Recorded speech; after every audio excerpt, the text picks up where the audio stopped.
আমরা কি লাভ চাই না লস চাই? আওয়াজটা একটু বড় হবে। লাভ চাই না লস?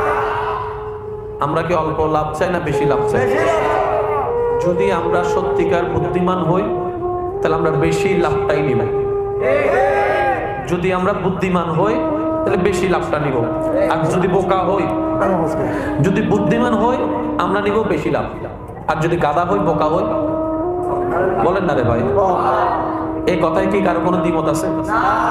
আপনি যে কোনো সেক্টরের মানুষকে যদি জিজ্ঞেস করেন, সবাই 10 টাকা যদি কম দেয়, সেখান থেকে সে নিম্নে 12 টাকা লাভ করার চিন্তা করে কিন্তু 10 টাকার কমটা দেয়। একটু জোরে বলেন। যদি 10 টাকায় 15 টাকা হয় আরো ভালো, যদি 10 টাকায় 20 টাকা হয় তাহলে তো ডবল ভালো। আর যদি বলে যে 10 টাকায় 50 টাকা, তাহলে তার কোনো কথাই নেই।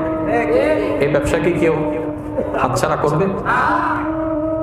কিন্তু পৃথিবীতে একটা দল আছে যে 10 টাকায় 50 টাকা লাভ হলেও হাতছাড়া করে। যারা সত্যিকার মুসলমান, সুদের মধ্যে 10-এ 50 আসে জেনেও সুদের দিকে কখনো অগ্রসর হয় না। আল্লাহর প্রেমে, রাসূলের প্রেমে সেই লোকটা থেকে বের হয়ে আসে। বলেন না সুবহানাল্লাহ। আর একটু জোরে বলতে হবে। তুমি খুন করো, 1 লাখ টাকা দিব, কোন মুসলমান সেই কাজে যাবে না। এখন আপনি বলতে পারেন যে ভাইয়া অনেক মুসলমানই তো এই জায়গায় এই কাজগুলাতে আছে। আমি শ্রদ্ধার সাথে একটা কথা বলবো, নামের মুসলমান হওয়া আলাদা, আসল মুসলমান হওয়া আলাদা। আর একটু জোরে বলতে হবে। জায়গা দখল করা মুসলমানের অভ্যাসে নয়, সুদ খাওয়াটা মুসলমানের অভ্যাস নয়। আমি অনুরোধ করব প্রত্যেকটা পয়েন্টগুলো একটু নোট করার চেষ্টা করবেন।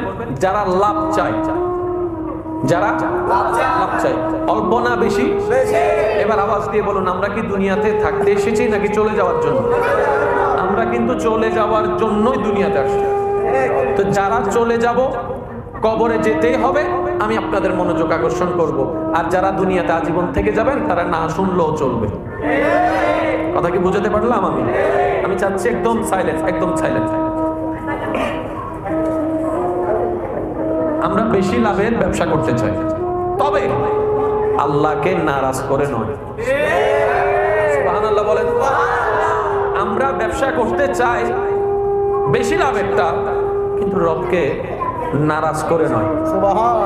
আমাদের রব যদি খুশি হয়, ওই অল্পটাই আমাদের জন্য আনন্দের এবং সওয়াবের হয়ে যাবে। সুবহানাল্লাহ। এই কথায় যারা যারা একমত আছেন ডান হাত তুলে একবার দেখাই বলেন মারহাবা। আল্লাহ আমাদেরকে যতটুকু হায়াত দিয়েছেন দুনিয়ার বিশাল, অর্ধেক হায়াত শেষ বলেন না ভাই? আপনার মনে আমার কথা আমি বোঝাতে পারছি না হয়তো, প্লিজ একটু একটু। আমাদের অর্ধেক হায়াত বাকি আছে, অর্ধেকের কম, অল্প। এই অল্পটাকে যদি কাজে লাগাইতে না পারি,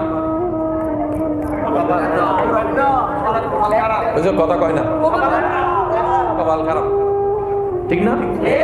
আসেন, ইসলাম কি জিনিস আগে আমরা একটু বোঝার চেষ্টা করি। আমরা বেশিরভাগ মানুষের ধারণা এবং মনে হওয়া ইসলাম মানে নামাজ, ইসলাম মানে রোজা, ইসলাম মানে হজ, ইসলাম মানে যাকাত, ইসলাম মানে জিকির করো, ইসলাম মানে লা ইলাহা ইল্লাল্লাহ বলো, ইসলাম মানে দান করো, ইসলাম মানে সদকা করো। এক কথায় বলতে গেলে ইসলাম পালন করো, পরকাল সুন্দর করো। এই কথাটাই আমাদের সবার মাথায় বসা আছে। আমি আপনাদের কথার সাথে একটু সংযুক্ত করে বলতে চাই, না ভাই না, ইসলাম শুধু পরকালীন মুক্তির নামের ধর্মের নাম নয়। ইসলামকে বলা হয় কোড অফ লাইফ, মানব জীবনকে অসুন্দর থেকে সুন্দর করার মাধ্যমের নাম ইসলাম। দুনিয়ার জীবনকে নিয়ামতময় বানানোর নাম ইসলাম। বেইজ্জতি থেকে ইজ্জতের জীবনে ফিরে আসার নাম ইসলাম।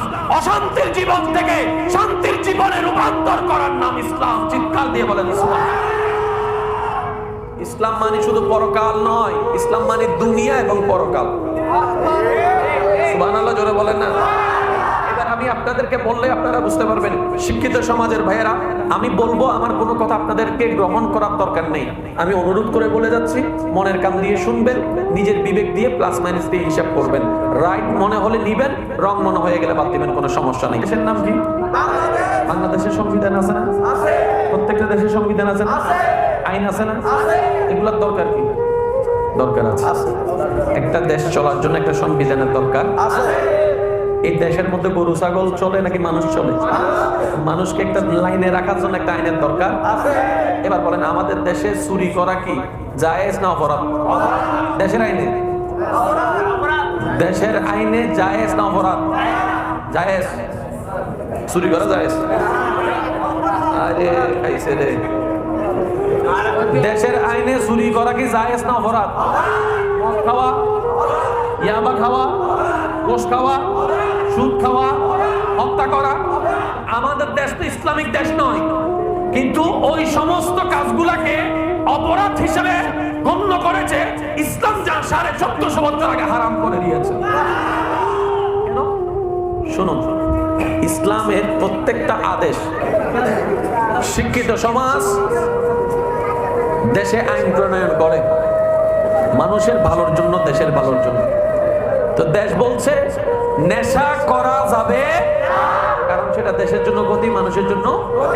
ইসলামও 1450 বছর আগে বলছে নেশা করা যাবে, নেশা করা যাবে।